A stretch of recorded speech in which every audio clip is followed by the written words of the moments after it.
right now I'm exhausted. And I know these first 2 days are going to seem so long, but Saturday and Sunday always fly right by. This happens to us every year. So fast. And we haven't even gotten going. What I did was like sit in a lot of different places. That was my hard work. I sat all over the place. Describing what I did, but I was very, very social, which is why I think I'm very tired right now. Well, let's describe what you did. And welcome everyone to a very special episode of I Love This, You Should Too. My name is Indy, mildly damp Randhawa, and with me is Samantha, brush with greatness Randhawa. Did I say that this is I Love This, You Should Too? Yes, you did. All right. Well, it still is. So this is our special episode, live-ish from the Edmonton Folk Music Festival. If you've listened to our other live episodes, you'll say, hey, you actually sound kind of good right now. Why is that? Because it's in Edmonton. I don't know why we never did this. We were just recording at home. But I think as time goes, we're not going to have time at our kitchen studio. No, because tomorrow and Sunday we will be up early and off, barely awake. So we are going to go through the entire Edmonton Folk Music Festival. Today is just day one in our world. This episode is going to have it all, though. But let's go through our first day. I went out and got some audio. Sam went out and met all the celebrities. I did. I had quite the night. So let's start things off with Thursday. Well, we got to go to the sponsor reception. We did. Thank you, Rose, my mom. The Rose Ginther Foundation, brings us to the folk festival. She supports us in our love of folk festival. We started the sponsor reception, which is always a really fun time. And you knew a lot of people at this reception this year. Yeah, because you always know the fancy people, I do. But the non-fancies who get brought along, that's my time. So you had like the +1 table. Yes, that's true. Except for Claire. I know Claire, who actually does good work there. Hi, Claire. Hey, Claire. Sorry, it takes me a second to remember who you are every single year. That's fair. There's so many people that you see only at the festival. And I'm going to start off with Samantha's whole I love Folk Fest. I love every single person there has taken a while for me to get into because I'm, in the grand scheme of people, I'm very social. Mm-hmm. But compared to you, not so much. But I am getting there. I'm getting on this whole like built community that they have. And I'm seeing how it is beneficial for so many people. So I'm getting on board with that. So I'm so happy to hear that. Now I can go to the sponsor receptions and things and chat with people and share stories and have a good time when usually sponsor type things, that's kind of not my area. I kind of like talking about the music and that part of it more, but we're going to get there. But I think for today, that is the Thursday of the festival, I think this is a Sam episode. So what did we see first? This was my ultimate folk fest day, and I had so many friends there. Friend of the show Kimberly was there. Rose and Eric were there. It was just it was a party. But we started off with seeing Aysanabee, who I got to chat with backstage after the show a couple times, and we took a photo together, which was very cool. He played a set of a mixture of older stuff and newer stuff.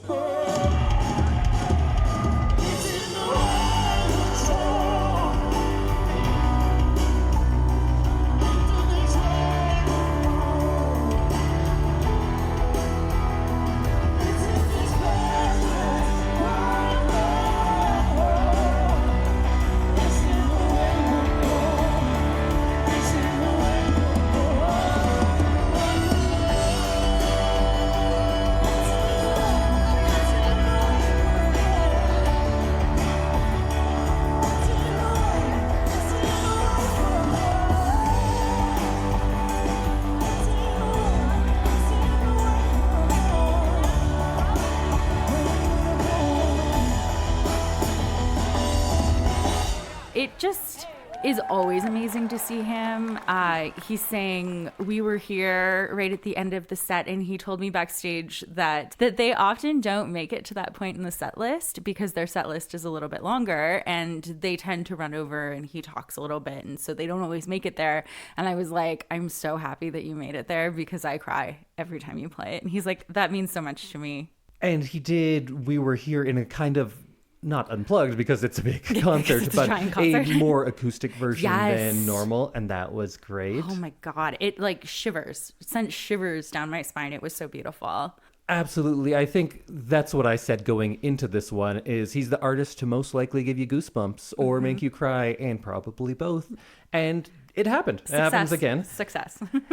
And I wonder if over all of the festivals, he is going to be my someone who is the most representative of this festival to me. Yeah. Because I've seen him so many times. His sound seems built for that place. It's so outdoorsy. Last year, we saw him on a side stage, and I think our review was, he's a main stage act. Oh, we were like, no, we need to get this guy on main stage because And now he's he amazing. is, and of course he is. It seems just so appropriate.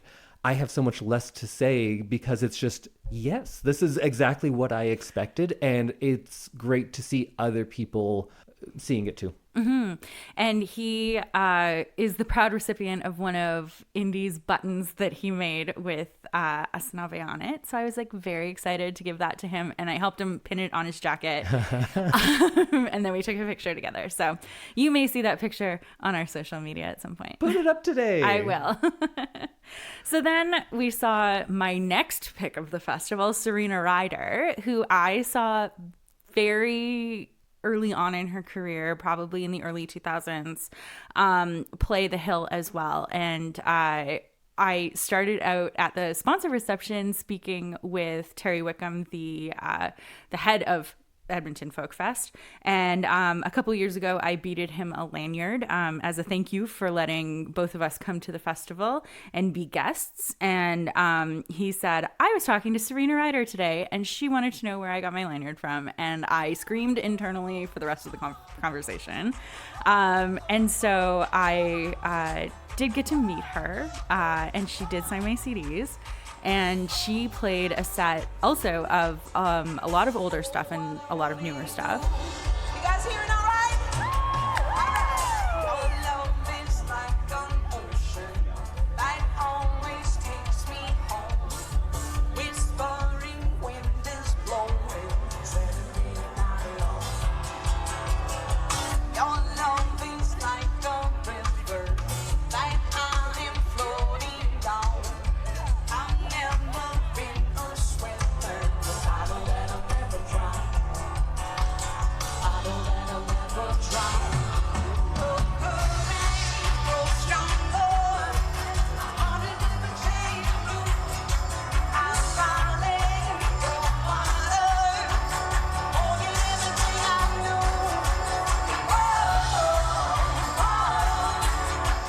And it was just such a beautiful Folk Fest moment for me.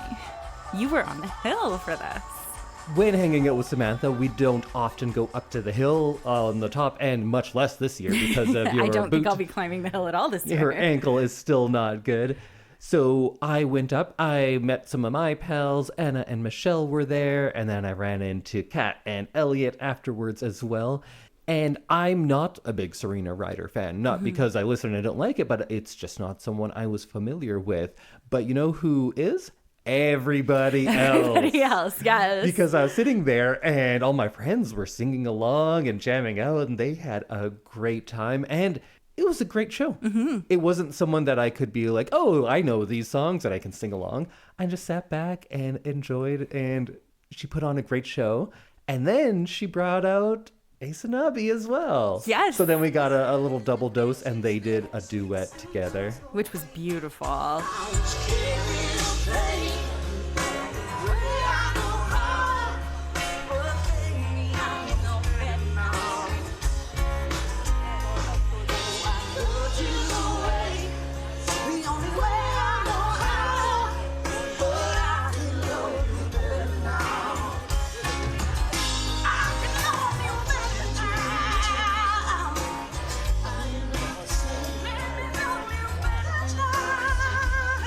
I stood and sang along and cried a little bit during their duet, and it was just amazing. So I don't know that song. Is that a Serena Ryder song? It's a Serena Ryder song that she wrote with her husband. Yeah, so the Aysanabee sang the husband part, which was kind of cool.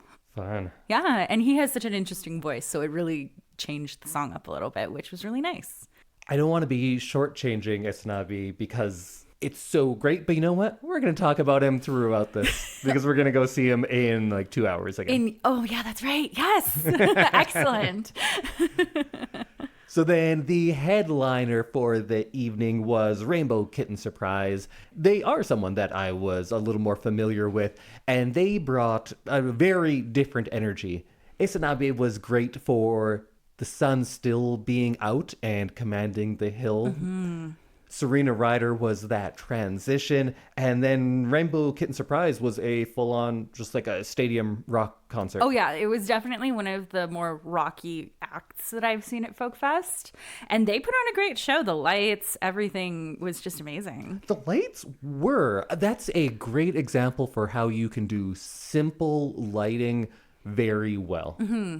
That was great, and I was trying to articulate it earlier on the pre-episode, the versatility of the group and of the vocalist Ella Mello, who I didn't know much about before, but now after seeing her and them, maybe it's crystallizing a little bit more in my head because they have this unique song structure, but I think what's unique is they don't have a structure to their songs, or maybe not what we are conventionally used to. And that was something that was always engaging to me. Their songs don't flow in the way regular rock musicians do, nor are her vocals in that way too.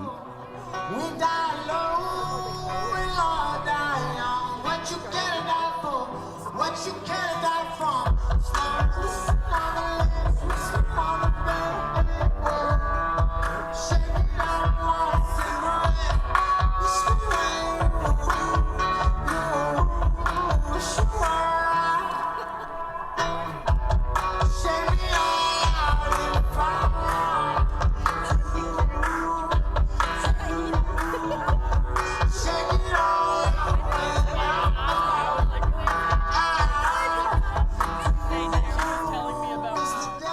She and the band are so versatile, and it's hard to pinpoint, Yeah.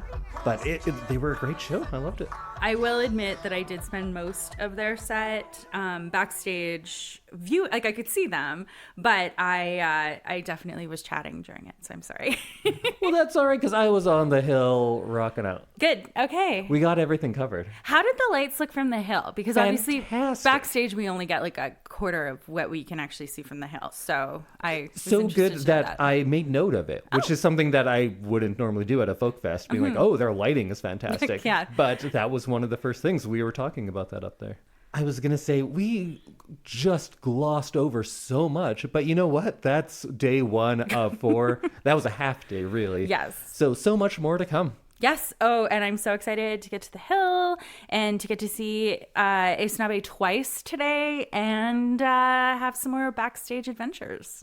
Let's go. And through the magic of editing, it is now 2 a.m. on, I guess, Saturday morning. But we are here to recap our day of Friday night. Oh, that is only Friday night. Only Friday night. We say this every time. Every time. Those first 2 days seem so long, but the rest is going to fly by. Yep. How are you feeling right now, though, at the end of the night? Drunk. Yeah. I'm sorry if I'm not coherent. We're at the home studio. I've had 6 beers today. Talked to a lot of people. Got another hug from Aysanabee. I had a great night. Well, let's start up at the beginning. We saw the Imagine session. It had Allison Russell, Maddie Diaz, Aysanabee, and Mama Morangi? Am I pronouncing that wrong? I don't have it in front of me, but I thought it was Mihirangi, maybe.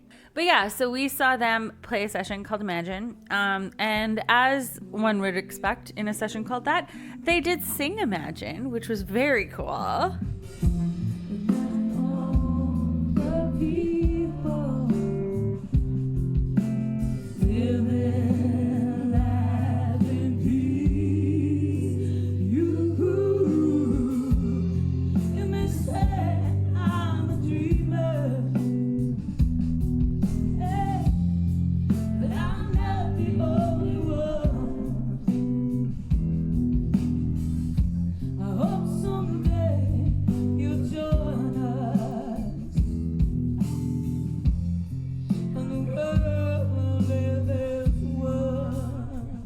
Oh yeah, Allison Russell led that one.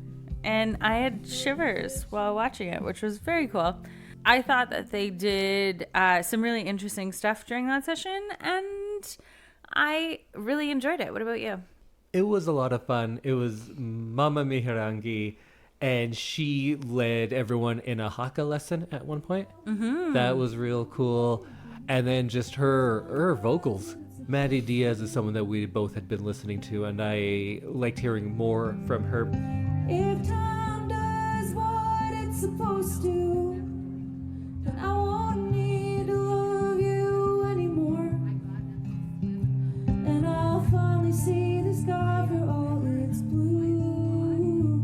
I'll remember what the clock is ticking for. Because she has this quality to her that's so direct and vulnerable and literal, and she's opening up there, and I like seeing that. And then the next session, Aysanabee was there again, so we just stuck around because there were some more people that we really liked. Can't get enough of him. And again, I'm gonna have another trouble with a name because it's spelled AHI, all capitals. Those are the artist's initials, but I think It's pronounced I. just I. He was someone that we only started listening to more recently, and I loved his performance, just the quality of his voice. And he was talking to Aysanabee about like finding this voice in a very literal sense. Like, I didn't used to sing like this. This is the voice that I worked on. They describe his voice as gravel on silk. Oh, Which that's I nice. think is a very good description of how he sounds. It's lovely to listen to. You know what goes on the outside. Every day's away, it's about time I found a word to keep me warm. I was wondering, trying to fight through the elements. Time stood still when you first walked in. Take me plans I could never predict. I was empty, lost, trying to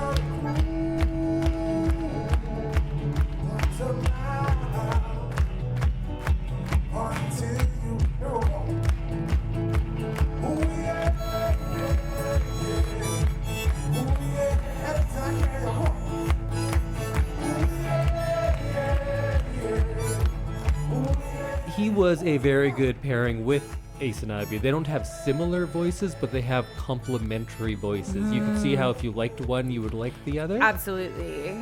And in a way, a similar sound. They both do a kind of anthemic folk rock. They do a lot of really inspirational and emotional music that way. And this was called Mentors, so I think they have a bit of a working relationship. I think so. We They at least also seem like friends. saw them tonight at the party, and they were hanging out the entire time. So Oh yeah, yeah. I that's assume right. we also saw them backstage in the beer garden, and they were hanging out the entire time. So I assume that they are best friends. Aysanabee, I don't know how many of his songs we're going to actually play on here, but I could put another one in here. Hundreds. Sometimes I'm not a dreamer. Oh my God, what I feel. Do you believe in fate? Just a lead it to the stars. Oh, do you make the choices?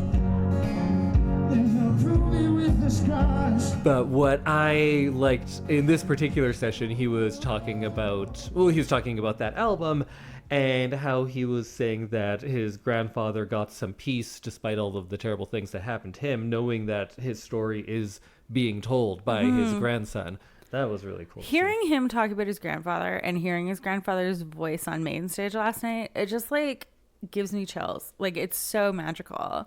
And it's such an important piece of reconciliation, I think. We're going to talk about him a lot. Constantly. Because, man, we're fans. We are fans. We're not music critics. No. We are music fans. We can start using friend of the show for him now, right? I think Aysanabee is a friend of the show. Well, then my friend of the day was also in that session. Right. We got to see Julianna Riolino, who's someone I'm a big fan of. And You was saw her exciting to multiple see. times today. Yeah, so she did a new song, so something that I hadn't heard before. You know me, and I know you, like a wind song just always passing through.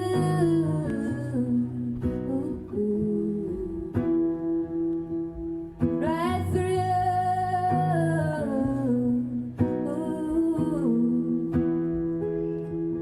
Right through.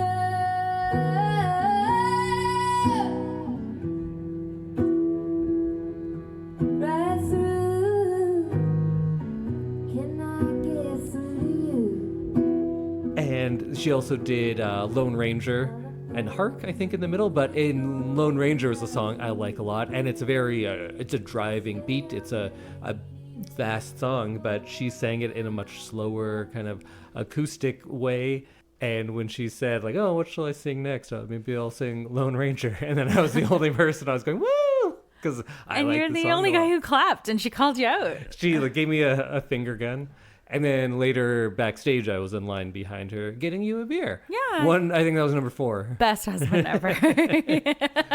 So I was getting you a beer, and maybe not best friends like you with Aysanabee. She didn't initiate a hug, but she initiated a handshake and said, "Hey, you're the only guy that clapped during my thing." And I said, "Yeah, I'm a big fan."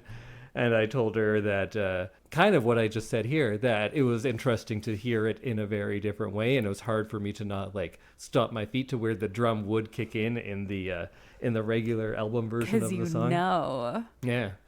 One of her band members also helped me out of a van tonight, which I really appreciated. Good people all around. Great people. So I was being backstage. Well, that's another thing we should talk about, that we Yeah. both do folk fest differently a lot of the time, and every day quite differently. Like yesterday I was up on the hill, and today was side stages, but Samantha was also working on a project. She was crocheted. I finished crocheting a cardigan today, and when you're doing something like a craft on the hill, people are like invested in what you're doing. And I talked to a lot of people about my craft, which is really funny. And I was sitting next to this lovely lady from Chile, and she applauded when I cut the strings on my sweater and put it on. She was like so excited because I had like a couple inches on a cuff left on this sweater, and I brought it with me as my warm layer in order to like force me to finish it just in case it was super cold tonight. And I did, and it was perfect, and I was way too hot in it, but it was kind of fun to just like sit and crochet for 3 hours, which is pretty great. And then the thing I like to do at the festivals, I've started in the last couple of years, is, well, I think you all know if you listen to the show, I get really into the music. And this is kind of the only way I find new music, because I find a lot of music new to me, but I usually start looking backwards because that's, there's so much more time in the past than in the present. So this forces me to listen to new stuff, and I like getting very into it. And it's fun when you get really into someone who maybe doesn't have a big following, and you show up and you're the one guy applauding You're for like, that song. You're like, "Yes!" yeah, I love this song. Like, oh yeah, I am wearing a shirt I made for this very obscure band and stuff like that. Exactly. It's a good way to find new music and support new music. Absolutely. Support people that don't get a lot of support otherwise. And it's just like a really nice human interaction to have when people look out in this festival in a city maybe they've never been to, and there's like, oh, there's a guy out there singing along with everything because he's a fan, and maybe you have fans all over the place. Exactly. Did we talk about Allison Russell? No. Then we saw Allison Russell. You know what? Sometimes being in a walking boot is worth it because we got to watch her from the front row, which is very cool. Oh yeah, that's a nice thing that the Edmonton Folk Fest has. There is an accessible seating area, and I got to go along with Samantha and her busted up ankle. And we got very good seats because a lot of people had left by that point for whatever reason. So that was really nice.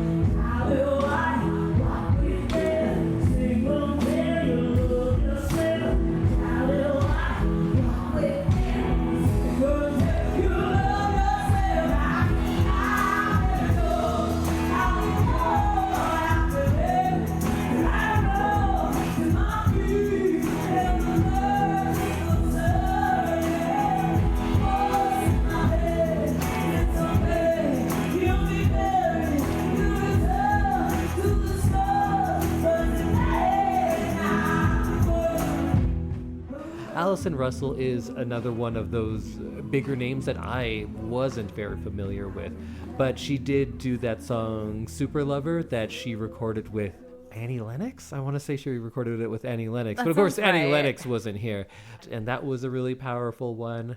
But then the one night wasn't over just because the hill closed down. No. We went to the after party. We didn't stay until the very end because it goes until 4, but we have to get up tomorrow. But we did eat elusive party pizza. Yeah, that's something we always talk about. Legendary party pizza. I feel like if you've listened to a few of these episodes, you know that for many, many years, party pizza was like a myth.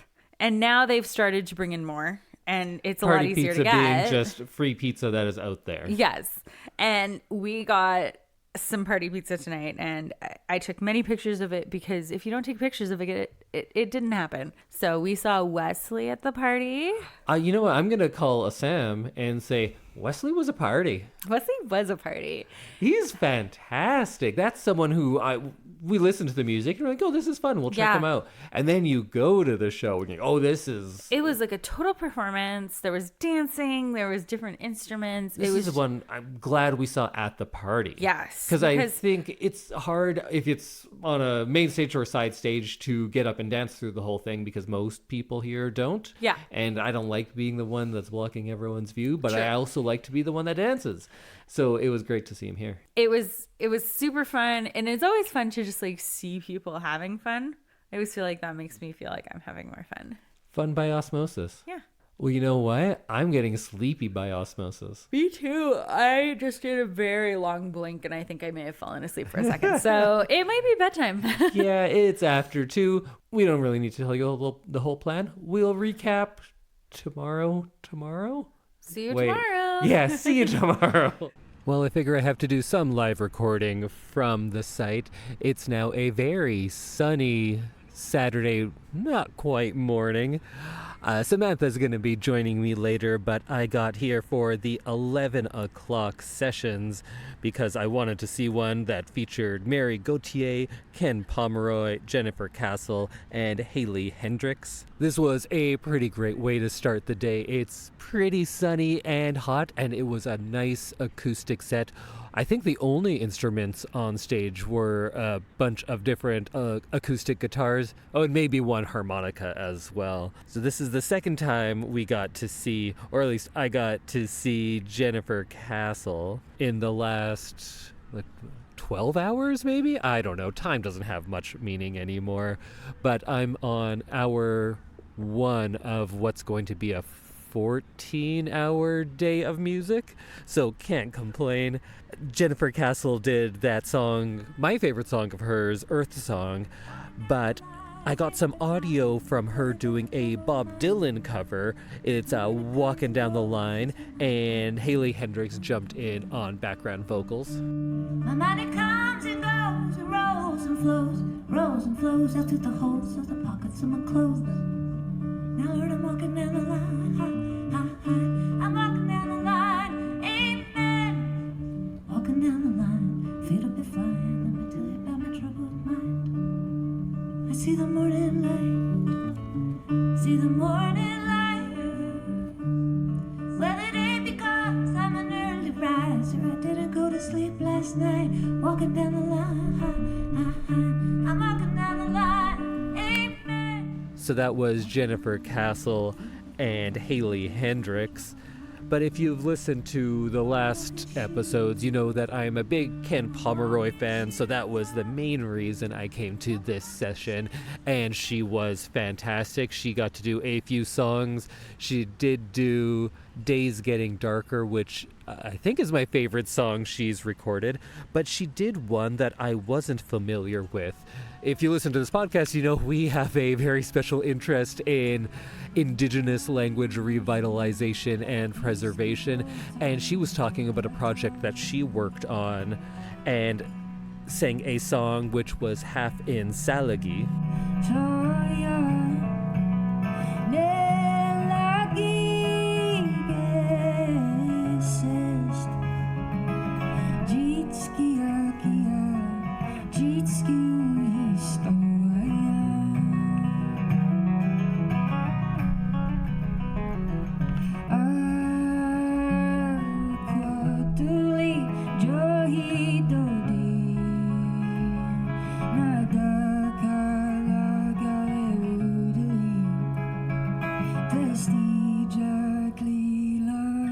So if I get a chance to talk to her later, I need to ask about this album and where I can find it, because apparently it's all different genres of music in indigenous languages. So, well, it's about 12:30 now.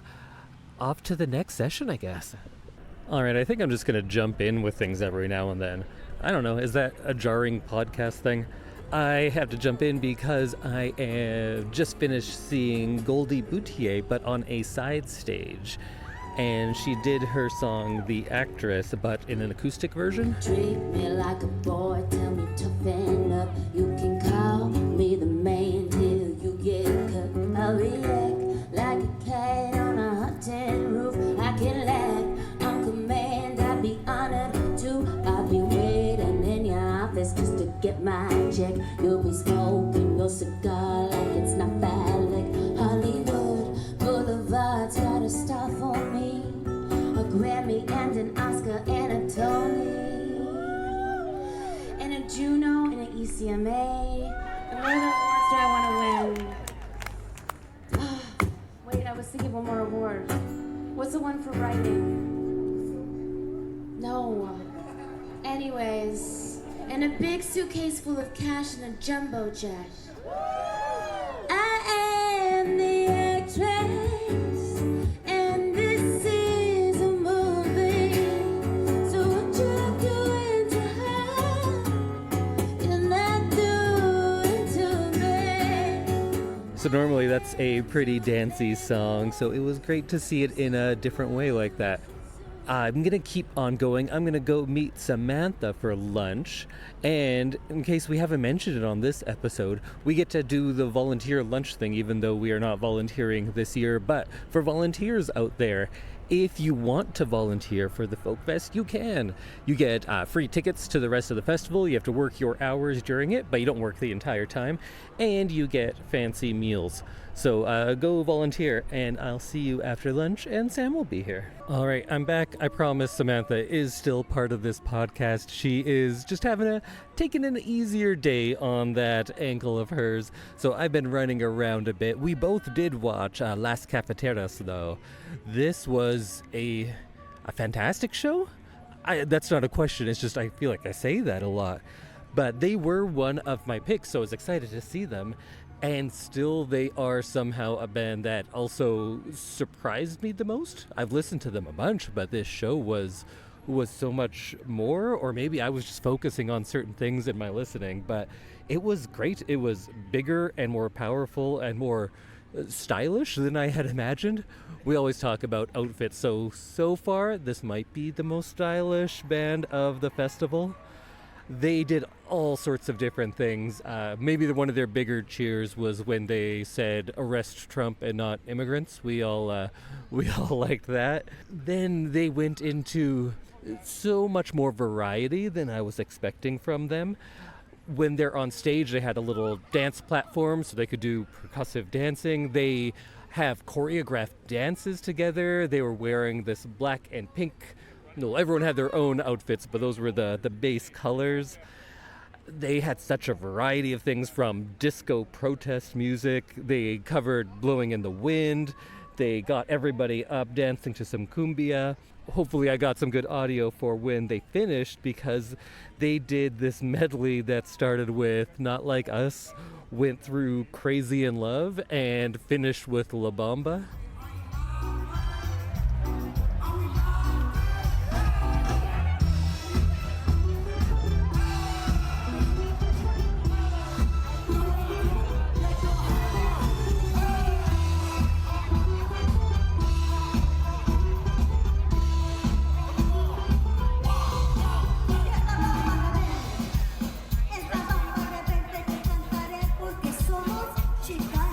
Porque somos chicanas de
mash all of that together, people are definitely going to enjoy it, and we did. Like I said earlier, the city has a special love for La Bamba, as if everyone does, but a little more here. After that, I went off to a session that featured Blue Moon Marquee, Cedric Burnside, Monophonics, and the world-famous Taj Mahal. That was a great, more acoustic, bluesy session. This was a good one because when you have people playing, certain types of music lend themselves more to improvising and to jumping in and doing kind of a call and response and riffing on things. So what they were doing worked very well with it. I, of course, have been talking about Monophonics for a while and how much of a fan I am of them. And it was great to see them. I'll see the show, their own show, a little bit later. But everyone was paying a lot of respect to Taj Mahal because you're sharing the stage with a legend like that. So Taj Mahal started things off, and everybody joined in because it was a really collaborative session. So we have vocals from Taj Mahal, Cedric Burnside, and Kelly Finnegan of the Monophonics.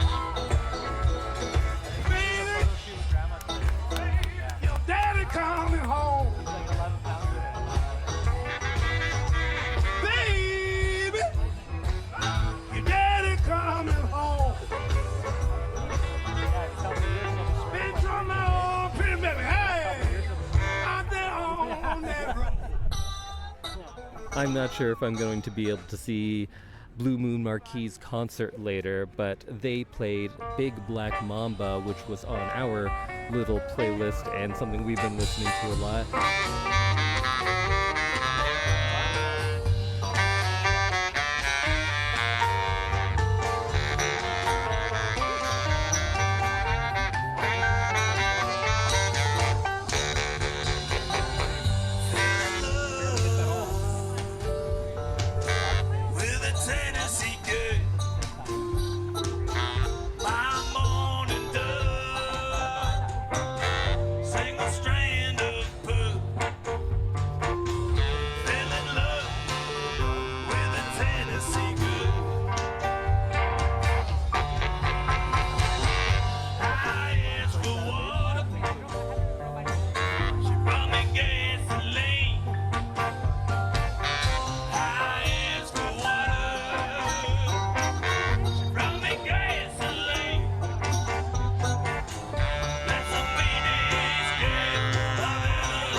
Was great. People were jumping in on it. I think what I liked best about this session was how collaborative it was. The blues lends itself to that. They were familiar with each other's work or some old standards to a certain degree, so people were jumping in and out of things, and it was a good one. Now I am going to find Samantha and see what's next. Yeah, I think my nose is just like full of hill dust. All right, let's get back into it. Day well, 3. Look who I found, ladies and gentlemen. It's the backstage baby herself. It's Samantha Randhawa. She's back. You dragged me home from the party. So now it's after 2 a.m. I was doing kind of updates throughout the day, and now I kind of see why that's good, because I can talk about the thing right when it happened. Do you remember what you were doing 12 hours ago when we were in the middle of our day? Sitting backstage in the shade, drinking a bubbly. It's been 15 hours since I first... Woke up? No. Oh, since you first podcasted. Since I podcasted. Oh, today. Man. So it is Sunday morning, because it's after 2. And we are going to do a little recap. Samantha's going to pretend to remember what she saw today. I will remember some of it, but I don't remember what I recorded. It's been a day. It's been several days. Today has been a great week. So we went to All We Are Saying and we saw Las Cafeterias, Danielle Ponder, and Wesley. And that was just like a party on the hill. I was again. about to say a party. People were up dancing. I stared at butts for most of the set. This was such a fun set because it felt like everybody on stage played the whole time. We were talking after, maybe the single best session we've been to. Absolutely. It's definitely up there. It was a memorable one. Sam always used to, not as much anymore, would talk about Folk Fest magic. That's Folk Fest magic. What's Folk Fest magic? Folk Fest magic is when you get to see something that wouldn't have happened if Folk Fest hadn't brought these artists together. And then something clicks in the universe and they just create a magical sound. Then that is definitely what happened. Because there was that one point where Wesley was doing a song and he had everybody up and dancing exactly as you'd expect.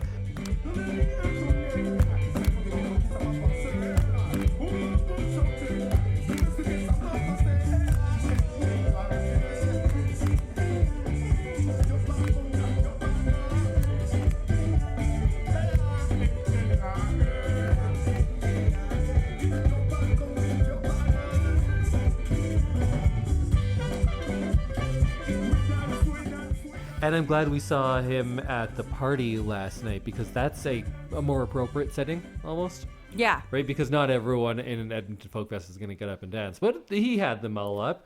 So then he does his song. Everyone was dancing. And then Danielle Ponder comes out and she says, oh, yeah, I like that riff you're doing. Let's do it again.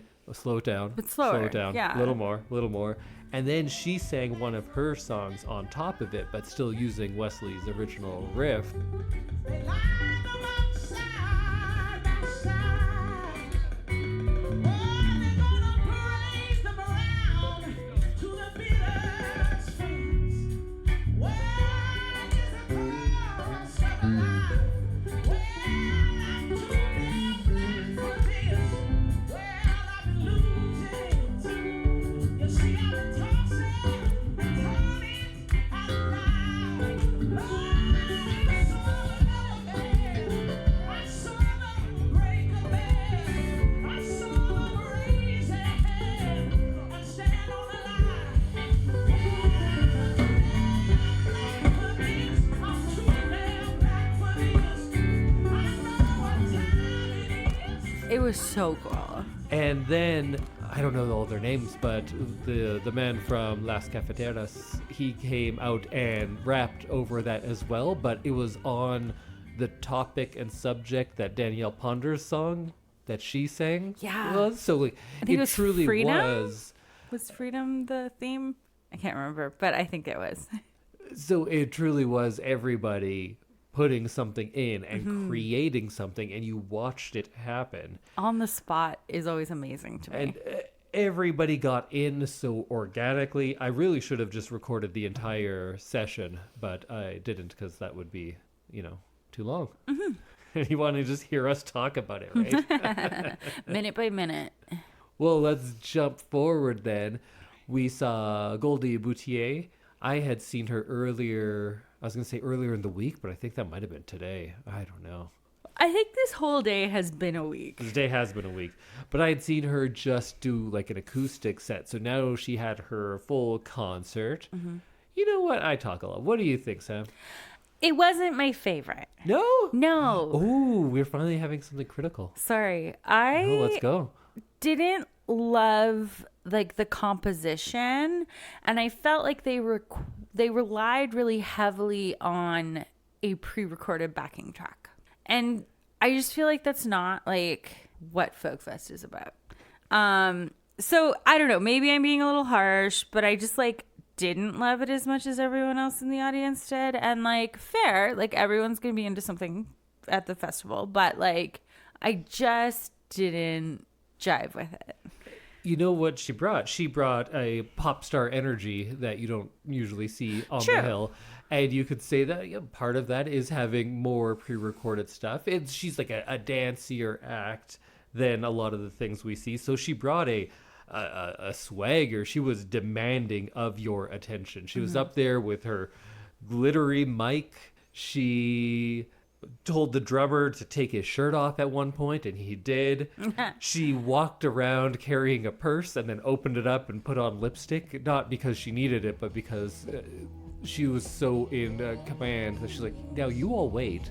I'm going to put on some lipstick.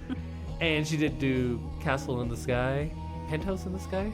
Penthouse in the sky.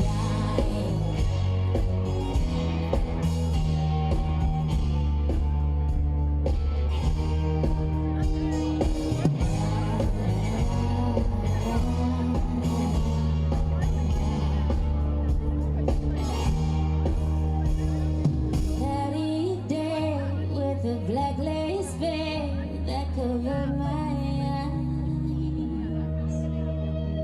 A holy man held a crucifix where the sinner lies.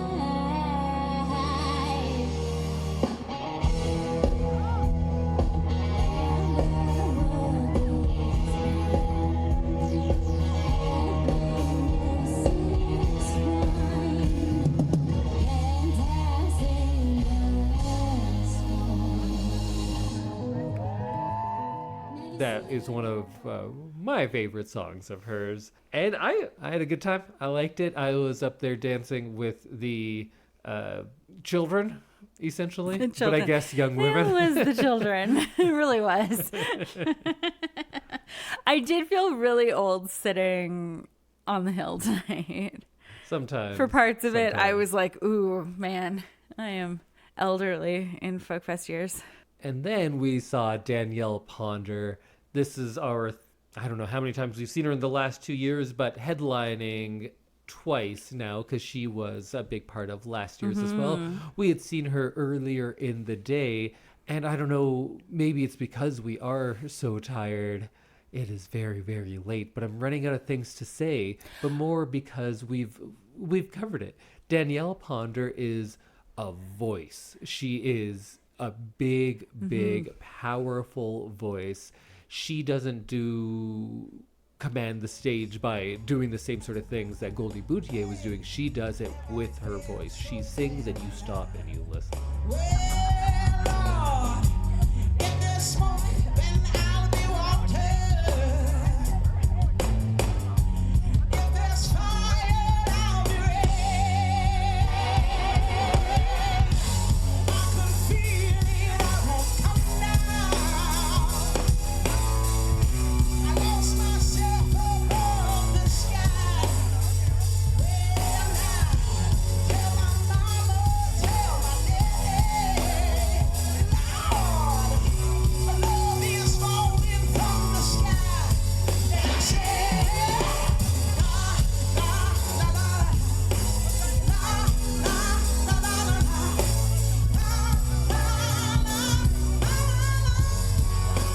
And then we had our yearly meeting with the Roots, Right. which I'm like super okay if this becomes an annual thing. Edmonton was on its feet the entire set. Is that the only time you've seen a headliner keep people up the entire set? I think Michael Franti did. I remember seeing him a few times and like everyone was up dancing. I think there's been a few, but it is few and far between. This is the only one I've seen. And like I've never seen a Saturday night with so few candles because everybody is dancing too much to have like an open flame in their hand.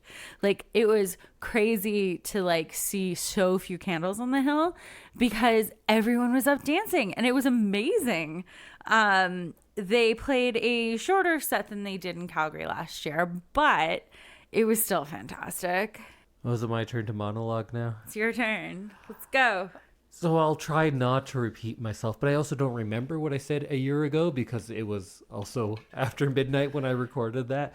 But if you haven't seen The Roots live, the whole thing is more like a choreographed Broadway show as much as it is a concert, in that it's not like, here's the song, and hey, audience, how's it going out there? Hi, Edmonton, how about the weather? It's not that. They come on, they go for 90 minutes. Yeah. And then that's the end. Yeah. They don't stop in between. There is the equivalent of two, like, kind of blackouts where it's silent for a second, but they're done for effect. Yeah. And like the time they crowd do it. goes crazy when that happens. But yeah, they just like continue on right after. They go in and out of both full studio songs that they have recorded on the albums, album songs, and solos and different versions of songs and choreographed kind of dancing. Oh, it's not so like great. a big dance like some of those other acts we've seen, They're but just like hopping. yeah, with all of their instruments. Yeah. Hopping makes it sound very uncoordinated, but it's coordinated hopping. And then also the call and response, crowd engagement stuff. I love it. Go, hey, hey, hey, come on. Make it like this. Hey, hey, hey, hey, louder, come on. And then sometimes they'll do a song, but they cut out the chorus, so it's just Black Thought spitting, and he'll go like faster than he normally does because they're changing up their songs as well. I was talking a long time ago about how back in the early 90s. In my day. Yeah, they used to do this thing called I'm Every MC, where Black Thought would do different impressions of different rappers. He raps in their styles. And what they've done is essentially take that idea and expand it to music itself, because he will still go through and do other people's styles, do his own songs in different cadences, which makes it kind of tricky when you're singing along, because sometimes they'll change up the time signature.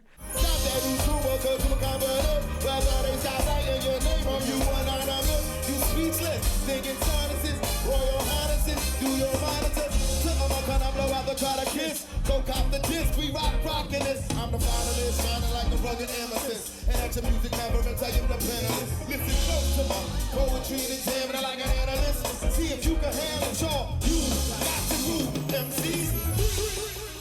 And how I know it from the album, I can't sing along anymore because it's been switched. But he's doing that. But then also the band is going in and out of different songs and genres, and It's a musical journey. yeah, they go from jungle boogie, and then they do the next movement, and then that blended right into, I never remember what the song's actually called. Is it called Love of My Life? Is it called Hip Hop? But the one that goes Hip Hop, You're the Love of My Life, which is a great song. We sang that one. And they start off with just the horns of that. And if you know the song, you hear that little horn riff, and you're like, oh, here it comes. But then, to that tune, they did 3 other kind of half songs in the middle.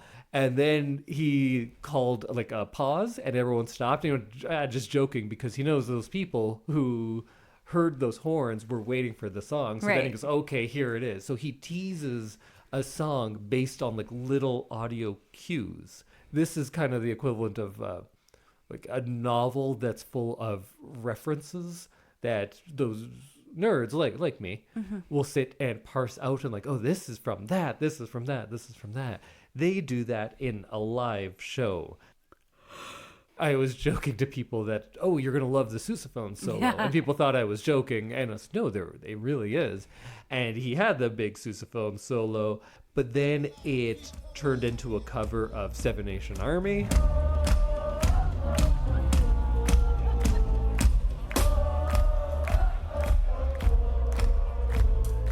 And then there was a keytar out. And we could just spend so much time talking about Captain Kirk's guitar solo. That was a 10-minute production in itself. Oh, that was like a retrospective as well. That was just like a whole bunch of different things. Because it starts in You Got Me. We knew from the start, and things fall apart, they tend to shatter. She said that shit didn't matter. When I get home, get at her. You let her phone on whatever. Let's link, let's get together. You think not, like I went home and forgot. Time passed, be back and feeling like she up in my spot. Telling me the things I'm telling her was making her hot. Started building with her constantly, round the clock. Now she in my world like getting hot and keep telling me.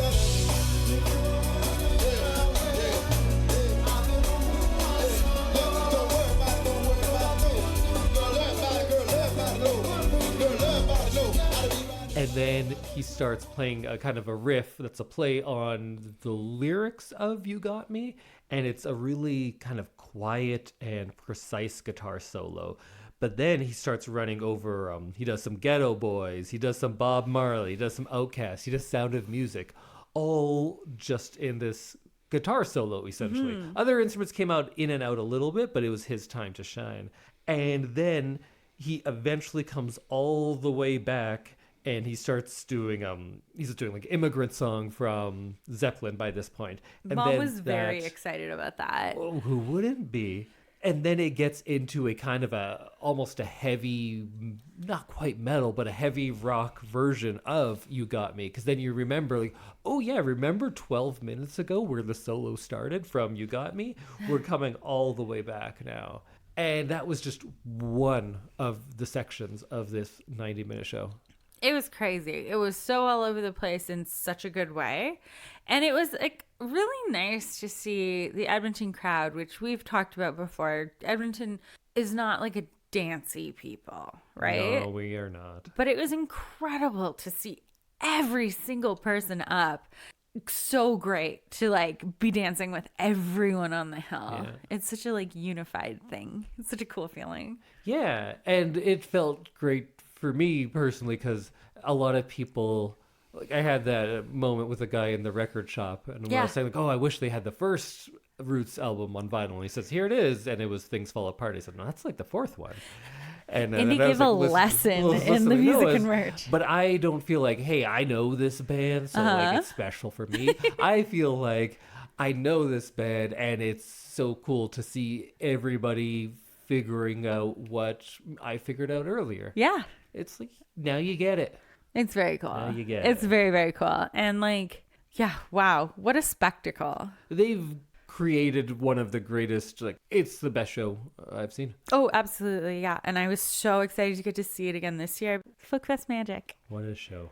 I think we should probably go to bed. But we then went to the party. Oh my God, the party. And saw Las Cafeteras again. But at the parties, we can't bring in stuff, so I don't have audio for you on that. But I think we saw them 3 times in the last 12 hours. And so. they played La Bamba each time we saw them. Sure. They played it like a little bit different each time, which I'm Yeah. like, that's amazing. That's so cool that they can like change it up like that. And like, they were just a party each time we saw them. What a party. What a party.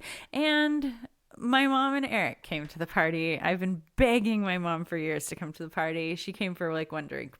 And a special shout out to the Blackburn brothers who were playing, and we couldn't stay for the whole thing. But I met some of the members of the band, and they were so nice. So maybe we can see them and record some stuff of theirs tomorrow. I don't even know what the schedule it is, but you know what I do know? What? Is it's jam-packed. It's approaching 3 a.m. We have to be at the Hill at 11. So maybe we should start getting to bed. I think it's bedtime. Well, welcome back to another, it's the last day of Folk Fest. Sunday morning, we got here bright and early for I feel like I said this just recently, but a fantastic session. It was 2 people that I was very excited to see, and I've already talked about so much in Ken Pomeroy and Julianna Riolino, but then also 2 other groups made Fans for Life in Martin Joseph and Mama Miherengi, and her backup has a name that I don't remember. Apologies. I cannot remember either, but they were fantastic. It was like a really interesting indigenous like moment, which I was not expecting from this one. And I got to do a little I don't know what it's called, but it was kind of dancing, but I was sitting. Yeah, Mama Miherengi first did this one song where she was talking about genealogy of the stars and of the creator, and she also mentioned that in her contract, wherever she plays, she meets with indigenous leaders of that area, and they were there too. I don't know if this is the Folk Fest magic that Samantha always talks about, if it is sleep deprivation, if it's all this great music and people having really a common goal and aim, or maybe Folk Fest magic was the strain that I was smoking. I don't know. But either way, now it's to the point where, when will I cry today? I may have already gotten there. Yeah, it's not an if anymore, and now it's like, oh, it's 11 a.m. is when it starts? Yeah. All right. 11 a.m. was when I cried.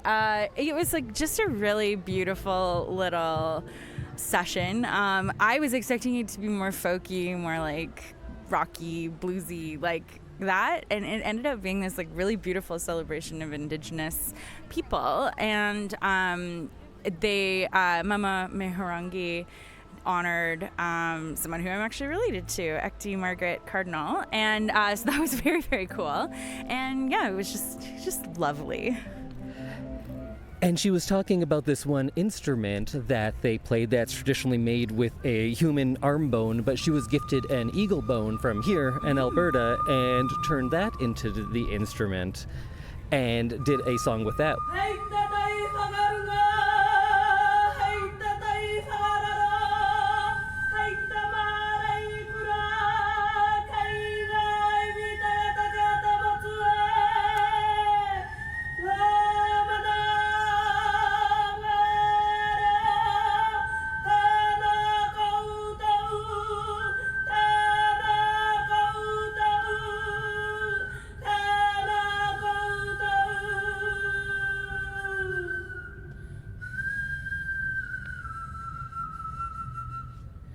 And the dancers dance with this, I don't know what it's called or even how to describe it, but it's kind of a pom-pom on a string. It was like a styrofoam ball wrapped in string. And they brought different people up, and Samantha got to dance. Yeah, and even though I couldn't like get on my feet like everyone else, I still got to do it, and it was very cool to get to experience a different Indigenous culture. And Julianna Riolino and Ken Pomeroy, you probably don't need me to talk about more since I have a lot already. But this time Julianna Riolino she still had the acoustic guitar, but she had a bit of a band with her too. So she was a bit more rocky than yesterday's session, but I think the concert later will be even more so. She played some favorites. She did Archangel, and it was another time where she did thanks to the one guy clapping because I know that one. But she also did Houses, an Elise Weinberg cover that I wasn't familiar with.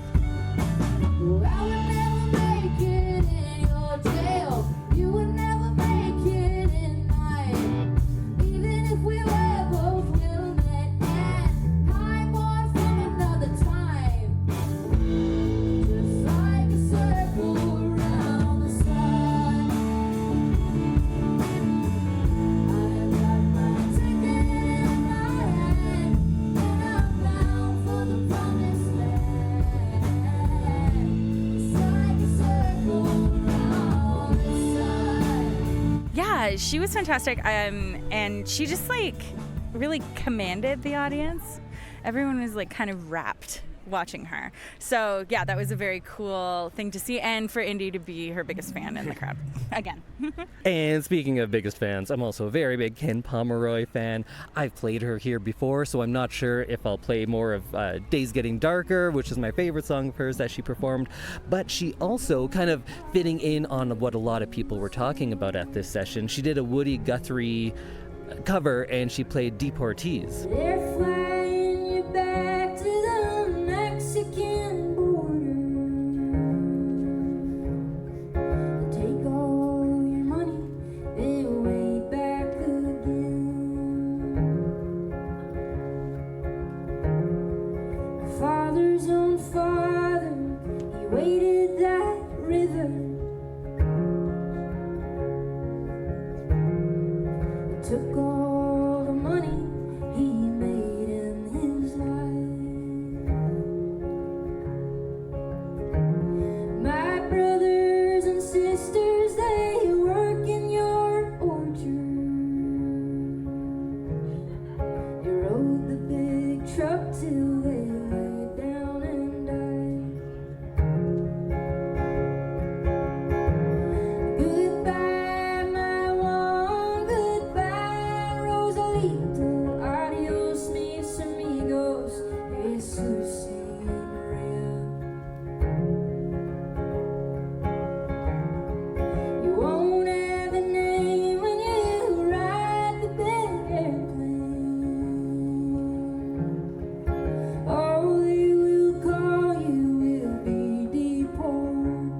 Yeah, I'm not super familiar with Woody Guthrie, but everything that she did was just amazing. But you've been coming to Folk Fest for many years, so I think you are familiar and you didn't even know it. Probably, yeah. Actually, that is very true. I'm sure I know quite a few Woody Guthrie songs. And Martin Joseph we haven't talked about, and he was someone that I wasn't familiar with.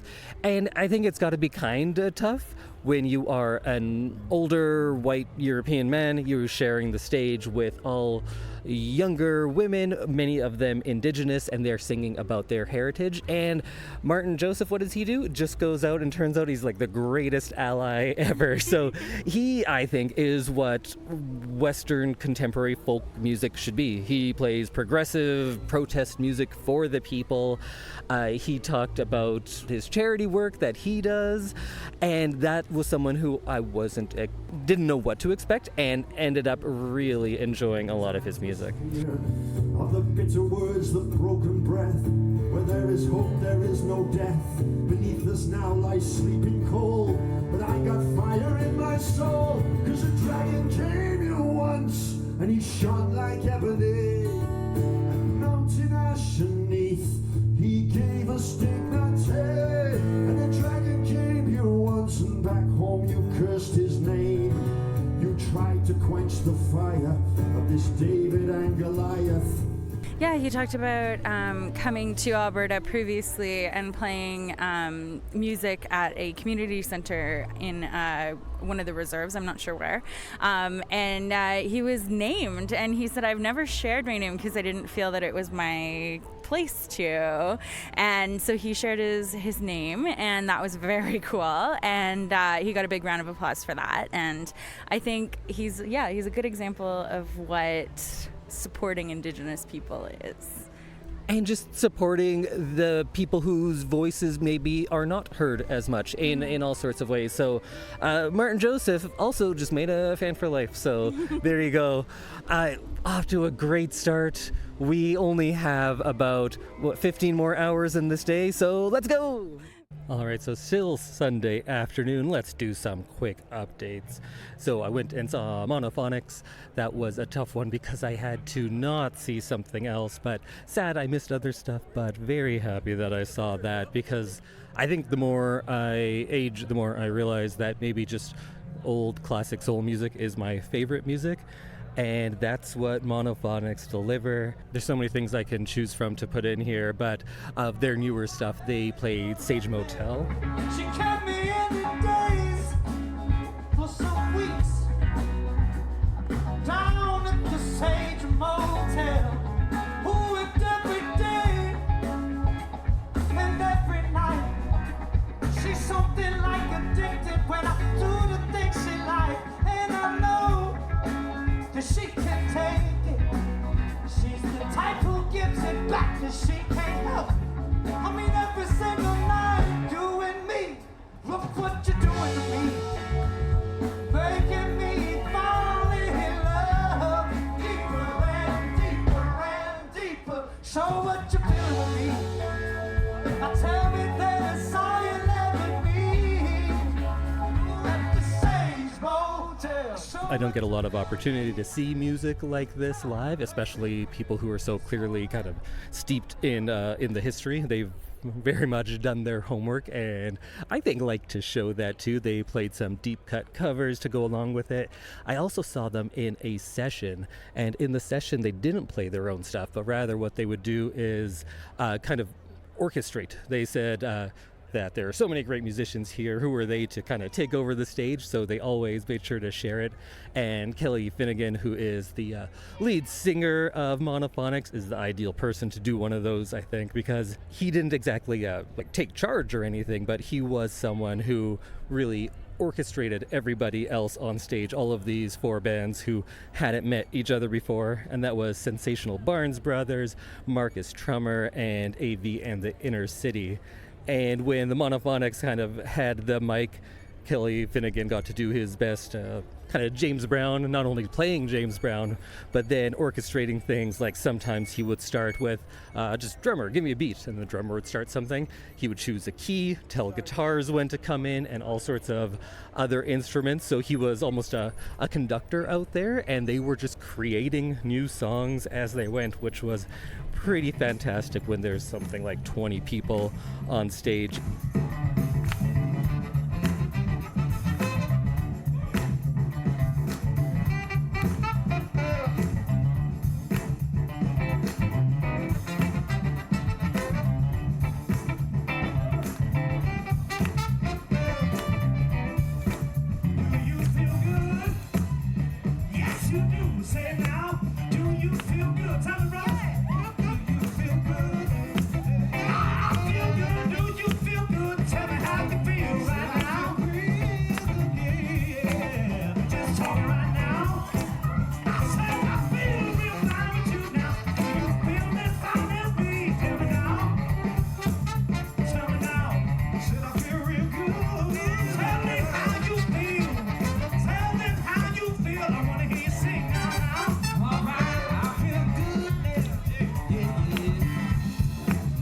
And he would still leave room for everyone to kind of to shine, do their solos, that sort of thing. The sensational Barnes Brothers brought kind of exactly what I expected and hoped from them with that gospely soul sound. Ain't nothing wrong, yeah. Being in love with someone, yeah. Oh, baby, love and happiness. Love and happiness.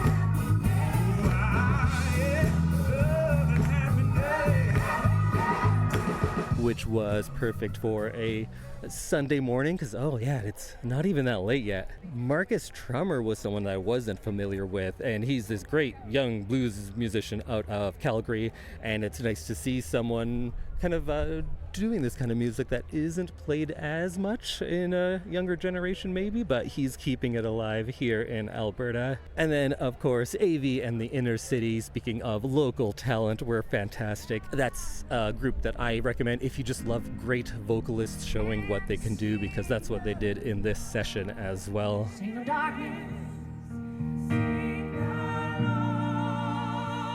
Sing the lost. Sing the wisdom. All the cause. But remember blessings. Even as they go, low and lowly. If you can hear behind me, you might hear Ken Pomeroy doing sound check, so I need to go and see that concert. All right, let's have another mini update. I thought I was far away from the closest act, but I'm sure you can still hear all of that. So I just finished up watching Ken Pomeroy, and I probably said the same things a few different times on this one already. But still having a full concert this time was nice. I might have already played Days Getting Darker, but if not, here it is now. Send me back to where I was before I knew how this felt. Take me for what I am. No more the devil's hiding in the Bible Belt. The devil's hiding in the Bible Belt.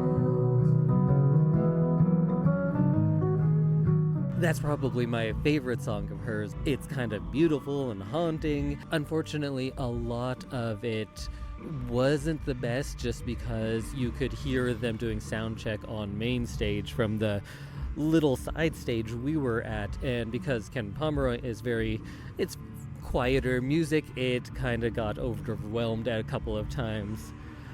I also learned that the song Rango is about her dog. I've heard that one a few times, and it's a great song. I, just by how it sounded, assumed it was something tragic, and now you listen to it and you're like, oh, it's about a naughty dog. This is a beautiful, touching song that is about a naughty dog. I also got the opportunity to talk to Dakota McDaniel, who plays guitar with Ken Pomeroy, and there's the two guitars on the album. The album's called Cruel Joke, and there's the two guitars, and he produced as well. It's been raining on and off, and let's see what happens next. All right, we're jumping back in and continuing Sunday evening. It was raining when I last left you, and that kept going. But now at least things sound better for you because we're back in the studio. We're home. I like calling this the studio when we are very literally at our kitchen table. Yep. When I last left you, I was heading over to the Julianna Riolino concert to see her for the third time in this weekend. And it started out and was great. We got 2 songs in. I got to sit right up in the front.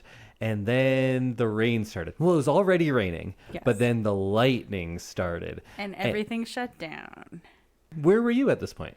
I was backstage. I could see the rain coming, and we got alerts saying that they were like watching the storm, basically. So there was a good 20 minutes or so when they had to shut down, and she and her band were just kind of waiting backstage. So I hung out, and the concert did start back up, and it was great, like I was expecting and hoping for. She switched out from the classical to her electric Rickenbacker, and because of that, and she had the full band with her, it was a much heavier, it was a rock and roll show. Mm-hmm. And she was a true rock and roll front woman, and did a bunch of songs that I really liked, from Hark and Seed. Seed's one of the newer ones, and that was really good. But I had a lot of audio issues at this point. My recorder, the batteries were running out, so I got portions of songs, so I'm not sure what you're going to hear. Oh. But you know what? Future Indy, you edit it in right now because you'll be listening to it. So here is some of Seed.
And when I was talking to her in the beer lineup the one day, she said, like, well, if I ask, what should I play next, then you're allowed to say something.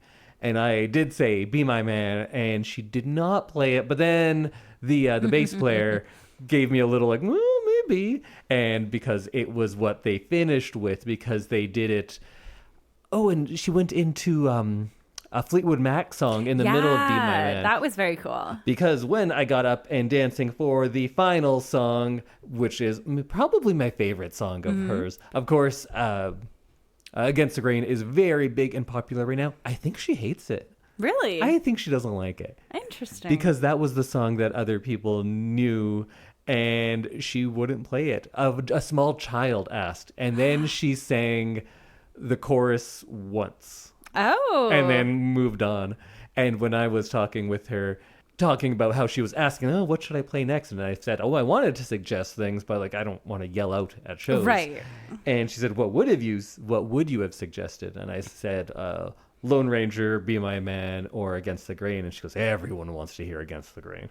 So it seems like she's like kind of sick of it. She's over it. Yeah. She's moved on from Against the Grain. And so she's like, everyone else needs to move on. I also learned that it was from a commercial, so it got very popular. But I only know because like the releases from Spotify or from CDs, because that's how I consume media. So I didn't know that it was so big out in the outside world, but apparently it is. That's funny that she gained commercial success that way. Literally commercial Success.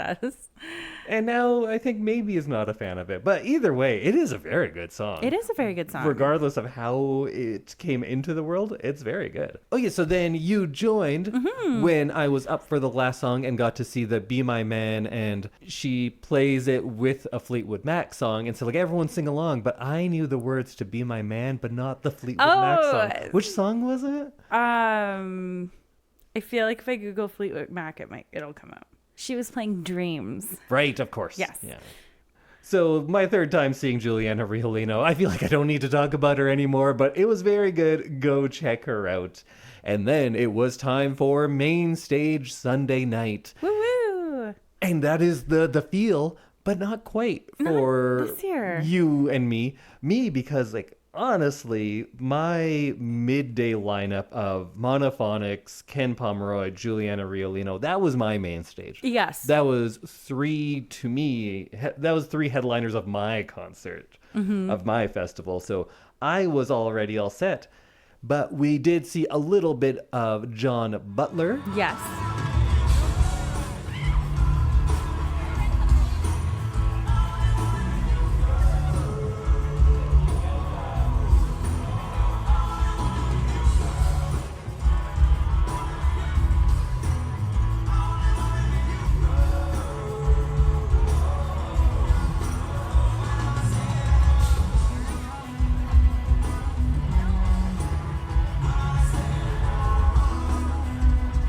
He brought a big sound that filled up the stadium, the hill. Yeah. And he had people kind of nodding their heads on their tarps. Like people were into it. So that's good. I feel like we're selling him short. People were very big fans of his. I just was less familiar. That's how maybe everyone else felt about Ken Pomeroy and the Monophonics, but I just didn't know John Butler. Yeah, what I heard sounded great. It was also a little rainy. And so we did spend a little bit more time in the green room, I think, than we normally would on a Sunday night. And I was exhausted. It's not like it's hard going to see music, but I pretty much was listening to music the entire time the festival was open. Yes. And by this point, I was just kind of like, I saw the things that I was so excited for that I was just kind of coasting through to the end. We were kind of just waiting for the end. And you were kind of coasting on the Sunday, which I didn't feel great. And I think it's because I was so tired. I honestly was going to go see all the music with you. And I said, I think I just need to be like in the green room crocheting and like just taking a little power downtime. And I felt so much better after that, but I felt a little bad. But I think we talk about doing the Folk Fest your way, and rest is part of it. So that brings us to the end of Sunday night and the headliner, which a lot of people were very excited for, and that was Mount Joy. Yeah, I listened to like a bunch of their stuff before the festival. I can't say that I was like the most excited about seeing them, but they put on a good show and it was kind of fun. Sometimes it's fun to watch The Hill during an act that a lot of people are really excited for because they love it. And there's something really like wonderful about seeing like 20,000 people just like so excited about something. Very cool. There were people with like signs in the front row and like it was like an actual like rock concert, which was very cool. I feel like this was the show that most people were singing along to. People know Mount Joy. While the roots are very big, and I knew the words to a lot of it, I feel like most people don't know the words to a lot of what they were doing. Mount Joy brought a lot of people in that were fans of them and put on a great show for them. And they also brought out Jesse Wells, who I kept missing because there's so many great things to see. So I was very excited that I got to see him do a little bit here. And I wasn't expecting Mount Joy and Jesse Wells to do Have You Ever Seen the Rain? Right? But they did.